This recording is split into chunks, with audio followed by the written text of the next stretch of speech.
And welcome in. Late Kick is live. It is Sunday night, February 21st, the year of our Lord 2021, jam-packed. We could have gone 3 hours tonight if we wanted to. Some of you actually petitioned that we did do that. We can't do that. Some people around here, including myself, have bedtimes, but we could easily go 2 full shows. Don't ever let anyone tell you it is the off season, because it's not an off season. It doesn't exist. Off season's not real. I said it, so I'll find myself. We've got transfer portal news to talk about, not just who's going in, who's coming out. It's a big week here. At 24/7, it's a big week because we have a new product we'll unveil tomorrow, bright and early, depending on where you are. You may still be asleep when it goes live. Going to be exciting. I think it is huge. It is sort of an inflection point within the college football world itself, whether you're on our side of the fence or the actual coaching world side of the fence. We will discuss that to lead off the show tonight. I will also talk in much greater detail about something I've been kind of back and forth with a few of you about off the record as well as on Twitter publicly, about the evolution of coaching staffs. You see on the full screen here, if you're watching on YouTube, it just says the evolution of coaching staffs. Well, when you think coaching staff, you think running back coach, special teams coordinator, offensive coordinator. I'm not necessarily talking about that. I'm talking about a full staff, everything from player personnel departments to graphics and design. It's rapidly evolving. That word, evolution, very important here, because I think there may be jobs for some of you who want to get into this world that didn't exist 5 years ago, that certainly do now and will even more exist 5 years down the road. And what I'm trying to tell you is a lot of you who have always dreamed of being in college football in some shape, form, or fashion and never thought you could, you probably can. And if you don't believe me, I'm going to give you 4 or 5 examples. I'm going to give you names whose stories you can go read about yourself that will probably prove otherwise. We've got North Carolina Mood Tracker tonight. It is right there with Arkansas as having been the most requested program mood tracker that we do. And so tonight's the night we are going to do that. And we're also going to talk about Iowa State. And we're going to talk about how some people, myself included, love what they're doing in Ames, Iowa, love Matt Campbell, love everything about the program. There are other people out there who don't. I won't go as far as to say hate, but there are a lot of people out there who aren't crazy about Iowa State. It has nothing to do with Iowa State football. It has a lot more to do with principle, the old overarching nature. And I'll sum that up for you probably in a way that may hit a lot closer to home for even those of you who aren't Cyclone fans. So we are about to dive in. Want to remind you, we are I think a couple of dozen people away from 13,000 on Twitter at LateKickJosh. Head over there and follow me, because when we top every 1,000 on the dot, we are going to do a very, very interactive feature. We're looking forward to it. We already got it ready. You know, I said hit the benchmark though, so we got to wait until the benchmarks hit, which may be done by tonight. And it's going to be somewhere between 5, 10, 15 of you. It's going to be live. Well, we're going to record it as live, and then we are going to post it. It's going to be a video product. It's going to be Q&A, back and forth. It's going to be really fun. I don't know how long it's going to be. It's going to be very relaxed, no format. We call it the jazz-based model. We know when we start, we know when we finish, and everything in between is just make it up on the fly. So we're looking forward to that. So make it happen at LateKickJosh on Twitter. Let's dive in tonight, because we got a very, very wide-ranging show this evening. So just take a breath. Sit back, relax, wherever you are, and let's talk some college football. The transfer portal has been very active. I think that much is obvious. There's been an amazing transition within the college football ecosystem and the college football calendar just over the last 5 years. Think about what we've had come in the room. We've had the early signing period come in the room. We've had the transfer portal become a much bigger deal. I mean, there were always transfers, but you understand the difference between once upon a time transfers and now the transfer portal.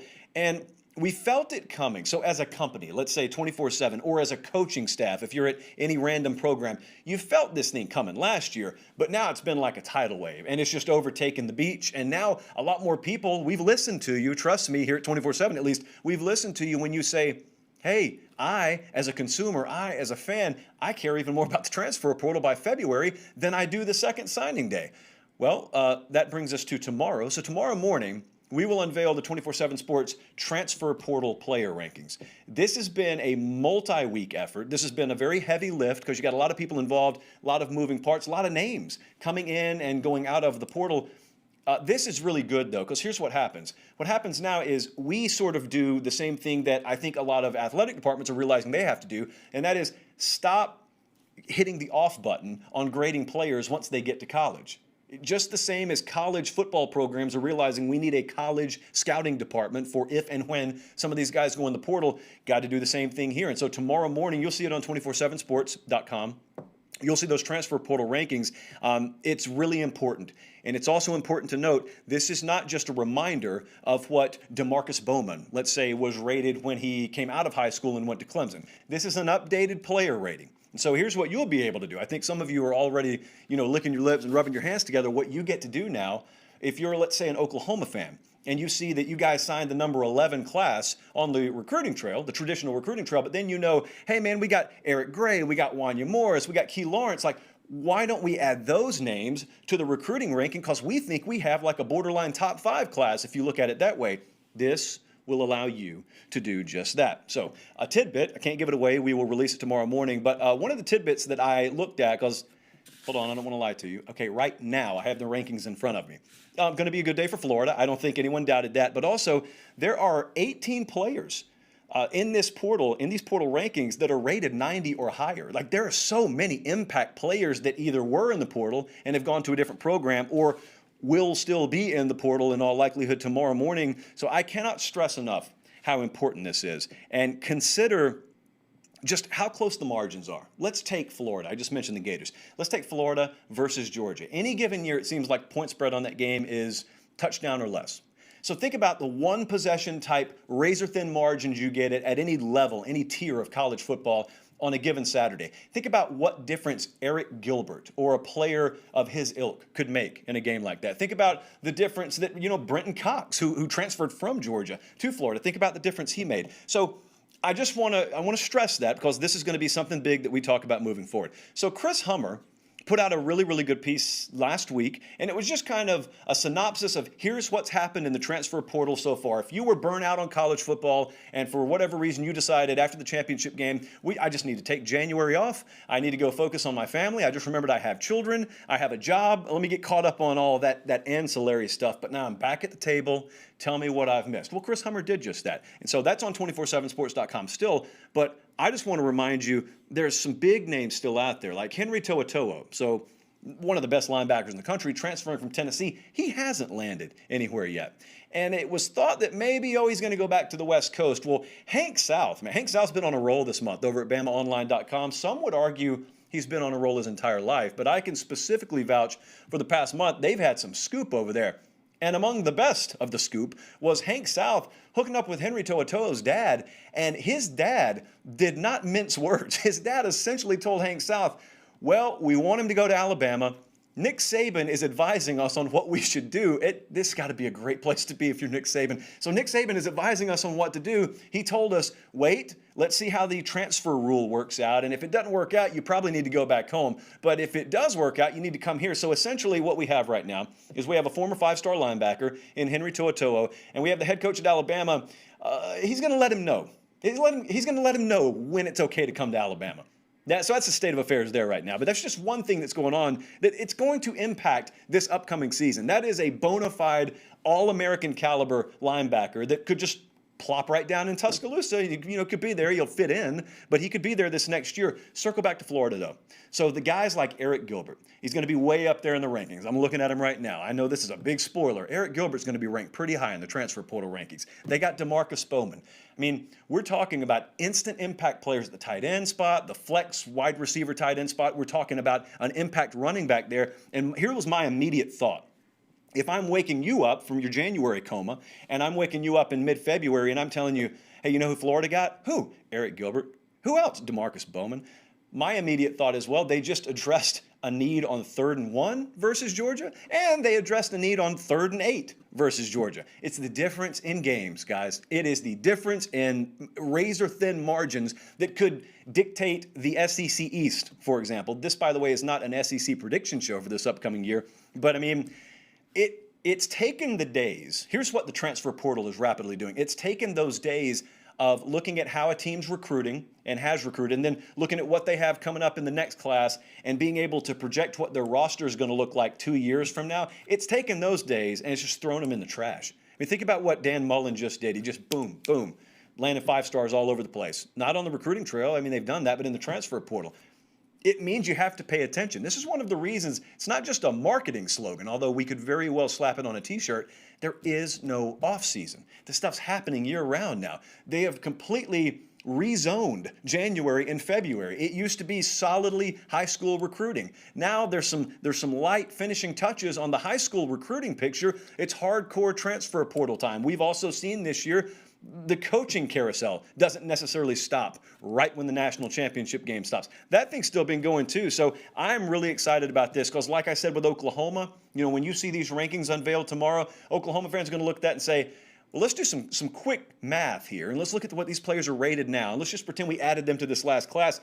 Does this border on a top 5 class? They would argue it does. I would not disagree with them. Miami is a team sneaking around here. We're always asking, and will later in this show tonight, hey, who's taking a step into that number 2 spot? Looks like it maybe North Carolina, Miami, you going to show up? Well, it helps to get guys come back closer to home like Tyreek Stevenson, former 5-star guy from South Florida, one of like 3 or 4 dozen per cycle, it seems. Defensive back, went to Georgia, comes back home. Charleston Rambo. Some of you may not realize Charleston Rambo from Oklahoma.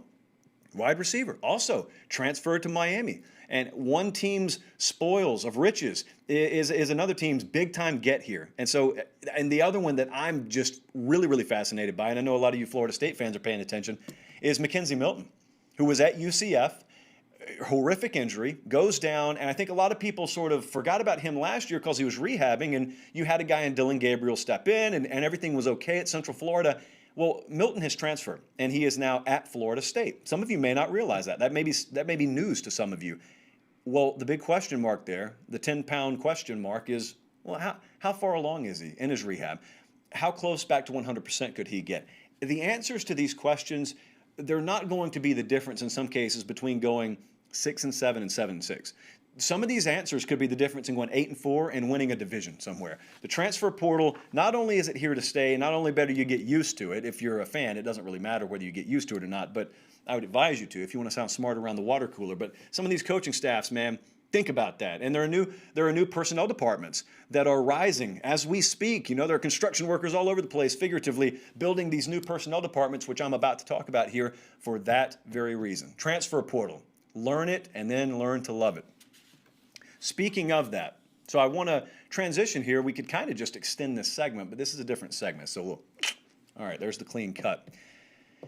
There's an inflection point happening right now in college football, and you notice it if you're just watching on Saturdays. You really notice it if you're a hardcore fan and you follow it 24/7, 365. But there are many changes, and they're happening simultaneous.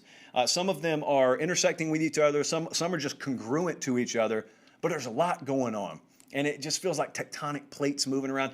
I think the last time we felt something this significant was probably back when, you remember when you'd wake up every morning about 5 years ago and there were new rumors about conference expansion, and this team's going to land here and that team's going to land there, a little bit more than 5 years ago. But that's what it feels like right now. It's just a different feel. It's a different story. But right now you have, a lot of transfer portal that's changing the sport. You got a lot of, we've got name, image, and likeness coming down the pike that's changing the sport. Here's the feedback I get a lot, and this is where it ties into you watching or listening to this right now. Whenever I talk to a lot of folks coming out of college, or maybe a lot of folks who are in their early 30s, and you're doing a job right now, and it's paying the bills, but you've always dreamed about working in some shape, form, or fashion in college football. But because you didn't play college football, or your dad doesn't know anyone, or you don't know how to draw up the inside trap on a grease board, you don't think that there's a place for you in the sport. And I'm telling you, you're probably wrong. There probably is a place for you. If you have the requisite talent, if you have the drive and determination, there probably is a spot for you right now, even though you don't think you're qualified. And so the traditional lanes may be clogged. If you want to be the linebackers coach for Auburn, it may be a steep climb to get there. But there are way more lanes opening up right now, and they're those express lanes where if you're sitting in traffic and then everyone's flying by you over here, you think, man, I wish I could be in that lane, but I didn't buy the pass. Don't have to buy a pass. You just have to do the right things and keep your nose down. But what am I talking about? All that sounds great, and that's rainbows and sunshine. I'm going to give you some actual examples here. I would encourage you to go look these names up and look these stories up in your own time. So Brian Carrington is one of about 4 or 5 names I want to bring up to you here.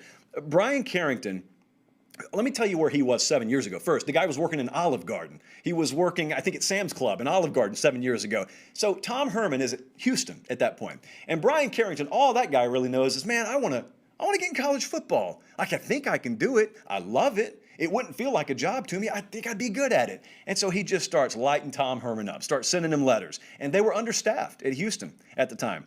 And so Tom Herman says, all right, man, shut up. Come on. I'll put you on the staff. Well, then he elevates to assistant director of player personnel there. Well, Tom Herman goes to Texas. Guess who he brought with him? Who ended up being the director of recruiting at Texas? That would be Brian Carrington. And then after this last year, there's a coaching change there. Sark comes in. Brian doesn't really know anybody at Texas. USC came calling. And you know what they gave him an opportunity to do? Not only did they bring him out there to beef up the recruiting infrastructure, they gave him an on-field spot as an analyst. And so Brian Carrington goes from Olive Garden 7 years ago, wanting to be in college football, to now the dude's out there coaching during practice at USC, and also in a lot of ways running the recruiting operation. I don't care what his name tag says. That guy, if he's not doing it right now, he will be doing it in very short order. That's a name that a lot of people have had their eyes on, but my point is that wasn't a 15 or 20 year, long, a hard road to the top. Guy was in Olive Garden 7 years ago. Will Stout. I'm going to give you some really young names here. Will Stout, also at USC. USC's been making some good moves off the field. They've been making some really good moves. You remember in 2019, remember when LSU went on that run to the national championship game? And in a lot of ways, they were revolutionizing offense at LSU and also in the SEC. You watched that. But I'll tell you what a 15 or 16-year-old prospective athlete saw. He saw that LSU was really owning the video world and the social world. And the reason they were doing that was in part due to guys like Will Stout. So Will Stout at that point was in college at LSU. He was kind of a student director of graphics and design and video, and they were knocking it out of this world. They were just doing some things differently than people had done before.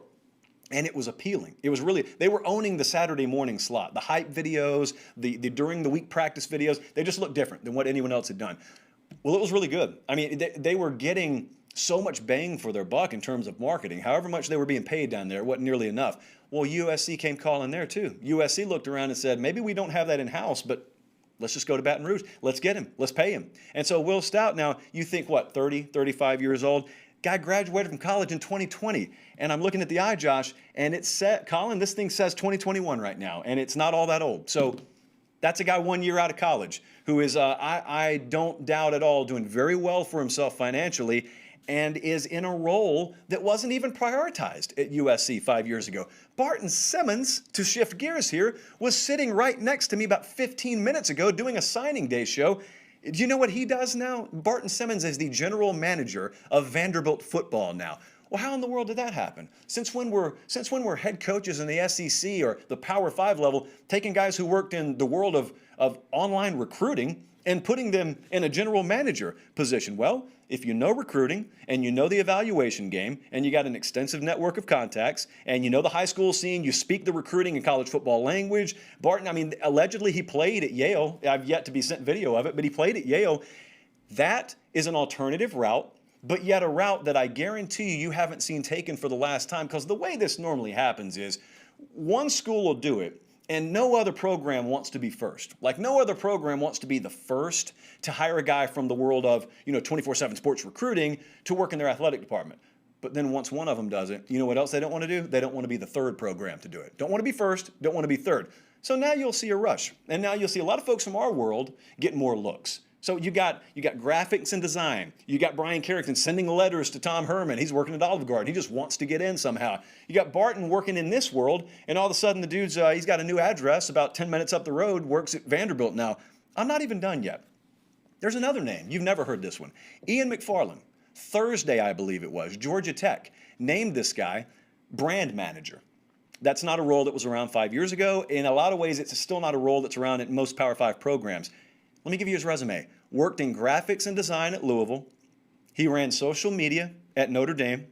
He was a student graphics and design sort of intern at North Texas in 2017, 18, and 19, and he graduated college in 2019. Dude's 2 years out of college. He is now the brand manager for Georgia Tech. What is that, by the way? Well, it's a guy who essentially is in charge with presenting Georgia Tech to the world. And Jeff Collins understands that second he walked in, the reason he got my attention so quickly and the reason he's gotten a lot of people's attention down there is because he walked in and said, hold up, we're not located in Lowndes County. We're not located in Bainbridge. This is Atlanta. There's just no knock on Lowndes or Bainbridge, by the way, but this is Atlanta. Why aren't people associating Georgia Tech with Atlanta more? That's why you see 404 plastered every single place they go, everything they do. They got a 404 all over the place, and a little yellow jacket emoji sometimes. That's the area code for Atlanta, if you're old enough there to have the right area code. That's the real area code. And so now, Atlanta, synonymous with Georgia Tech, Atlanta, Georgia Tech, Atlanta.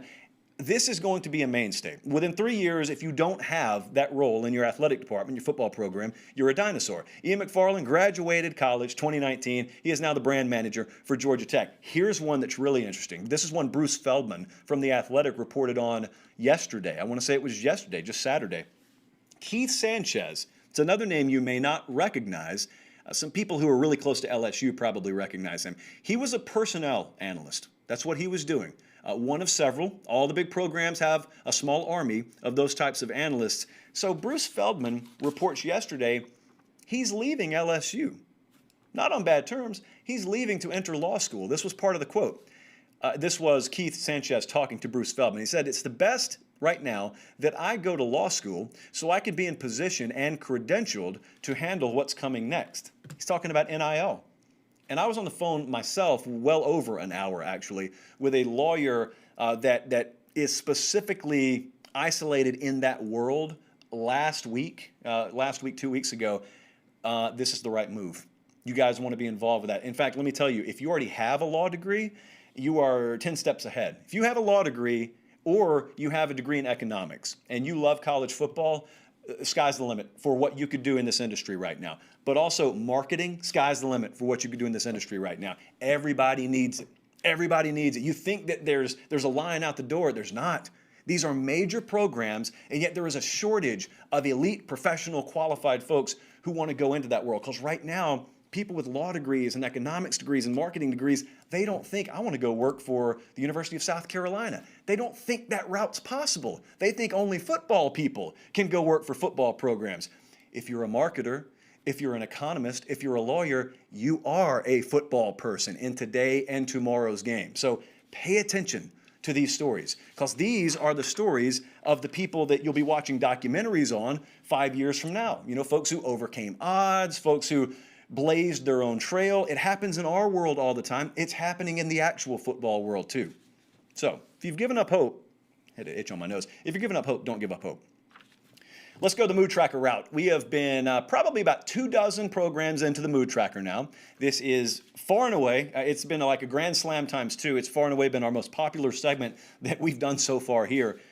North Carolina's Mood Tracker is what we're doing tonight. And along with Arkansas, like I told you to lead the show, this has been our most requested program to do a Mood Tracker on. And the Mood Tracker, I remind you about every fourth or fifth program. The Mood Tracker is just us, saying open wide, and we stick the thermometer in the mouth, and we watch our stopwatch here. Okay, beep, beep, beep. We take it out, and we just look at what the mood is around the program. Now, I went over to InsideCarolina.com today, and there is a very, very active thread over there, even to this very moment as we're on air, because I'm looking at it on my screen right now.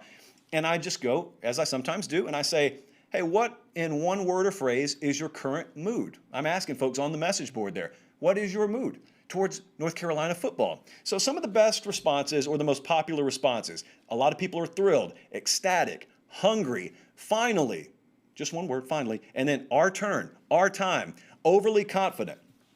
So how did I sum that up? Here's how I summed it up.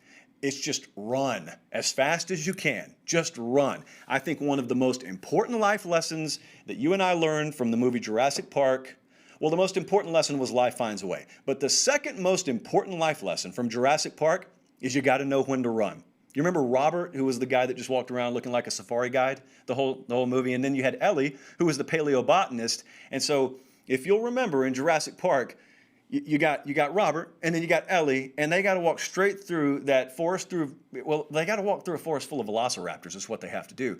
And so one of them chooses to tiptoe his way because he's got a gun, and he's hunted these things his whole life. He's raised them. And then the other one just decides to run. Which one survived? Ellie survived. And she ended up with Samuel L. Jackson's arm severed on her shoulder, but she did survive. Now, Robert, he gets devoured because he tiptoed. He was very hesitant. He didn't want to make any noise. Well, that's not what North Carolina's attitude is right now. Their mood is, we're just going to run. You got a Raptor out here. You got Clemson, but see, we've already faced them. See, they would be like if Robert, when he went up against the Raptor, if he got a couple of shots on the jaw of the Raptor before the Raptor bit him, that's kind of what Carolina was able to do to Clemson. They played him a couple of years ago. See, Miami got knocked out when they played Clemson this past year. Carolina got him 2 years ago and nearly beat him. I was in Auburn's press box. I was watching the game, and they're down there trying to go for two and win the game. It was 21-20. That was the final. But I say all that to remind you, when Mack Brown walked in the door here, when he showed up, he didn't feel anything out.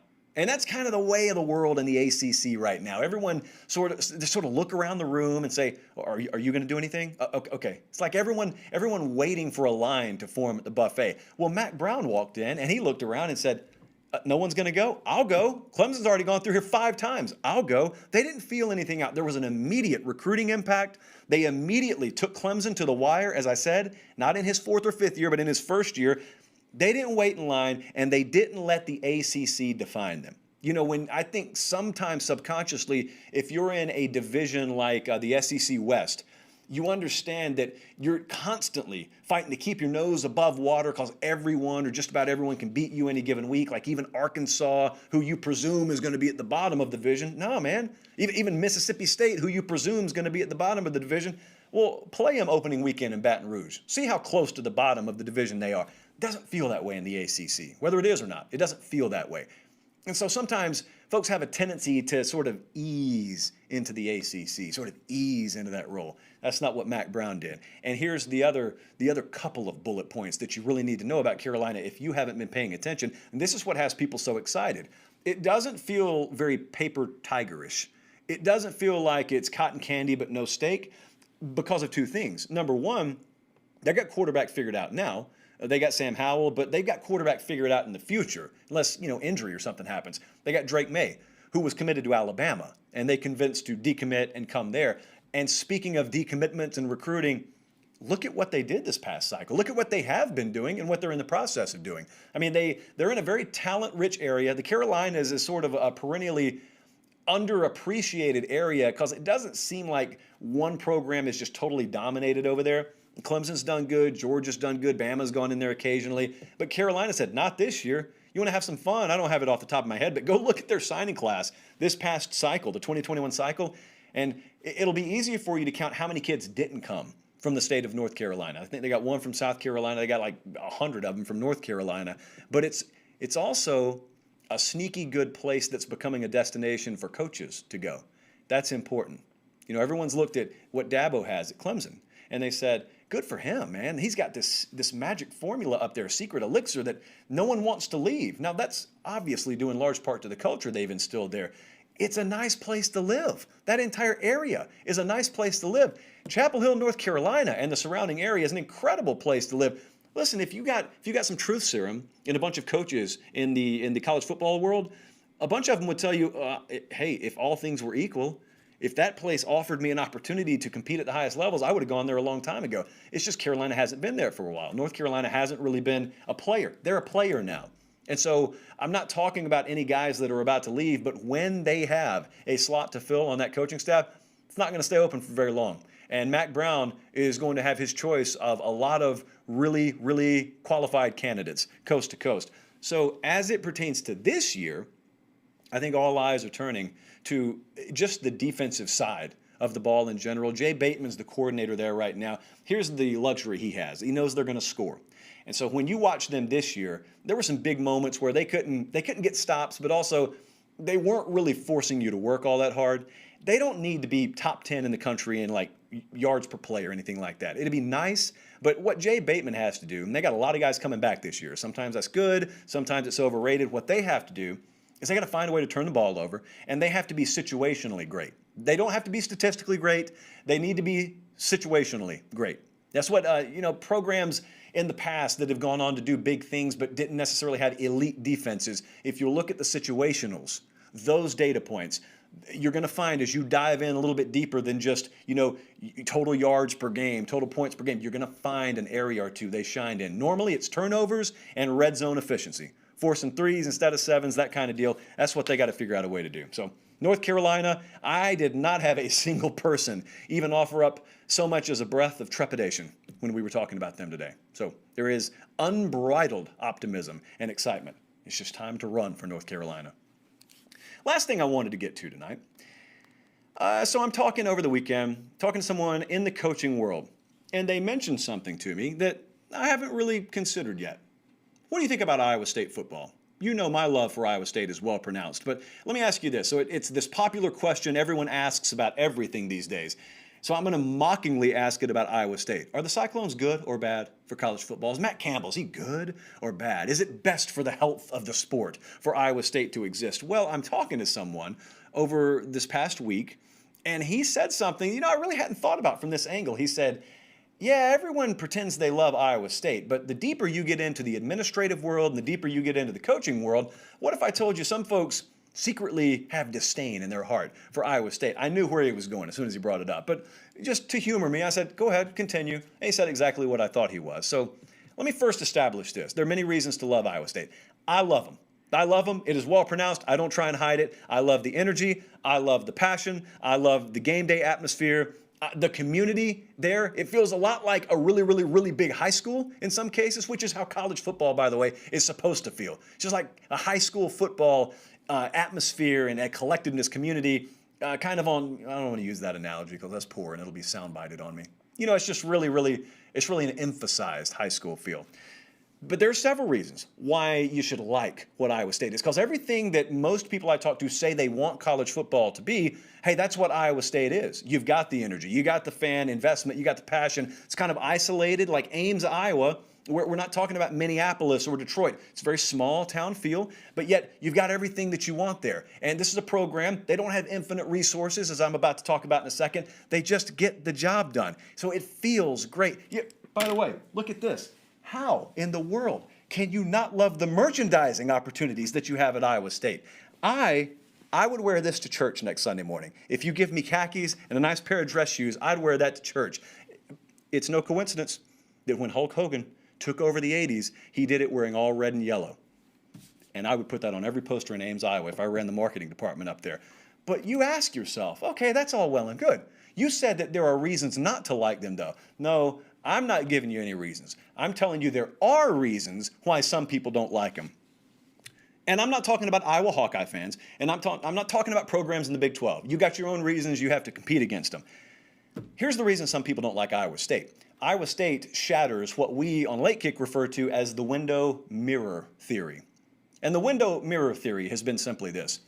There are many programs, much more resourced, let's say, than Iowa State, who will look you in the eye and look their fan bases in the eye, and they'll tell you, it's not our fault we're not winning. This system, this college football system, this complex, it's built to keep us down. It's built to benefit only the big few, and it's meant to keep us down. And Iowa State ruins that for a lot of people. And the reasons they give, you know the reasons. If you're a Texas fan, or not a Texas fan, they're really the outsider. Think about tier 3 type teams. Lower tier 2, tier 3 type teams. They'll tell you, we don't have the money. Our facilities aren't as good as the top teams, or our staff is not as big. We can't go get recruits. Think about all those reasons. Don't have the money, don't have the facilities, not as big a staff. We can't go get the recruits. I want you to think about all that as I tell you, Iowa State had $51 million in total athletic department revenue in 2019. $51 million. As a comparison, Texas had $223 million. No revenue, huh? Facilities. Our Brad Crawford does a top 25 college football facility rankings every year. Iowa State is yet to crack the top 25 there. Don't have the facilities. Staff. Iowa State staff, their size, their analyst department, fractional to the likes of a Clemson or an Alabama or a Georgia or a Texas. You want recruiting classes. You need the recruits to win. Okay, the past 4 recruiting classes at Iowa State, 59th, 46th, 46th, 55th this past cycle. And yet their records the past 4 years have been 8-5, 8-5, 7-6, 9-3 this past year, played for the Big 12 championship, minus 3 turnovers, I would argue could have won the game, and then they went on to win the Fiesta Bowl. Here is why a lot of people don't like Iowa State. They look at the results there, and then all of a sudden, what they're telling you is the problem out the window. They're pointing out their fan base all of a sudden looks and they see this program in Ames, Iowa doing a lot more than their team is doing with fractions of the resources their team has, and all of a sudden they take the window and they say, stop looking out the window. Go look in the mirror. Because this team up in Iowa has basically shattered the window.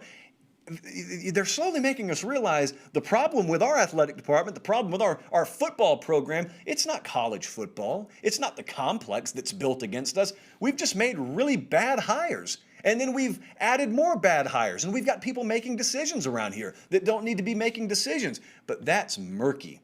That you got to really roll up your sleeves and dive in. It's a lot easier to just say, well, college football these days, we're never going to be able to compete.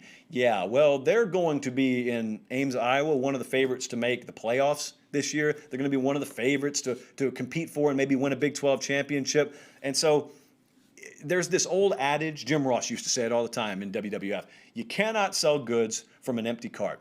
And a lot of folks have really fancy looking carts. And they got sparkles all over it, and boy, that cover on the back, probably alone, no telling how much that's worth. Look at these wheels, and then we got backup wheels for those wheels. It's a smooth ride. Look at the yoke. Anything could pull this. We could put a Dodge Ram in front of it. You don't have anything in the cart. You don't have anything to sell. You cannot sell goods from an empty cart. Iowa State, conversely, they just trot along. It's not the most expensive cart in the world.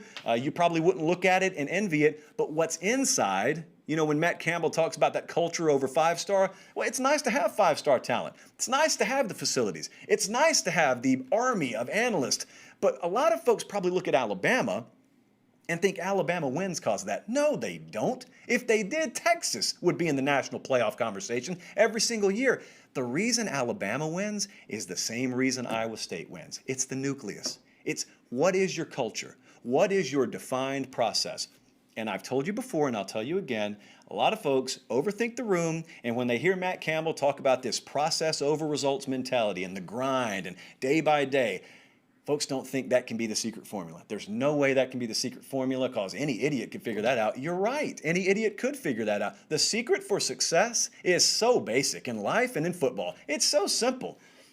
But it's not shortcutish. There's no easy way to implement that culture. You got to do it the hard way. And it's really hard. That's why when you get on top, it's even harder up there because then a lot of folks have to turn over their blueprint because they relied on doubt and disrespect and people picking against them and us against the world to get there. Well, well, now everyone believes in us. How do we stay on top? Well, that's not the way that the best programs are wired. You can't do it and sustain. And so when Matt Campbell, I can guarantee you this now, just as much as I'm talking about the limited resources, but the maximizing of results at Iowa State, just as much as he's done that at Iowa State, if he ever takes a bigger job, one of the first things he's going to have to do when he walks in is he's going to have to say, I don't care that you just raised my salary by 115%. I don't care that you're giving me the budget for this army of off-field analysts. I love the facility upgrades that you've promised me. I love this logo on my polo here and the tradition and history it represents. But I cannot come in here and in exchange for all that, install a microwave mentality. I've got to install the oven. It's the only way I know how to do it. There's no amount of money that allows you to bypass what the process is and the formula for success. You can't do it. He gets that at Iowa State, and he gets left alone at Iowa State. And that's probably one of the hidden benefits of a program like that is, when you're at the University of Tennessee, for example, it's really hard when those folks are invested to the financial degree they are to look them in the eye and say, gonna need 3 years, guys. Give me 3 years? No, we're not giving you 3 years. Malzahn was in a national title game in his first year. Why in the world is it going to take you 3 years? Don't let the outliers become the standard would be my first piece of advice. But secondly, Iowa State is a model that should be followed a lot closer. And it's not about winning the press conference, and it's not about necessarily having the best icing. It's about having the cake to put the icing on. They got the cake to put the icing on. A lot of these programs, they invest in the icing and then wonder why they're 7-6. You're 7-6, you don't have any cake. You got a bunch of sauce. You don't have steak. So that probably exhausts the amount of food metaphors that I can use for the rest of February because I give myself a quota and we're at it right now. And fortunately, we're at the end of the show too. So just some thoughts I had there about Iowa State. And he gave me a reason to pull the T-shirt out too. So remember, tomorrow morning, the transfer portal rankings will be unveiled on 247sports.com. Also want to remind you, follow me on Twitter at LateKickJosh. We'll probably top 13K either tonight or tomorrow. When we do that, you will have details. I will put them out probably on the Twitter account. I'll also talk about them on the podcast Tuesday morning. And so a lot of things to look forward to. Don't ever say off season. Don't ever say it. Doesn't exist around here. For Director Emeritus Colin and our entire crew in Connecticut working tirelessly tonight, I'm Josh Pate. Thank you so much for watching The Late Kick. Have a great start to your week. We'll see you back here Thursday, and God bless.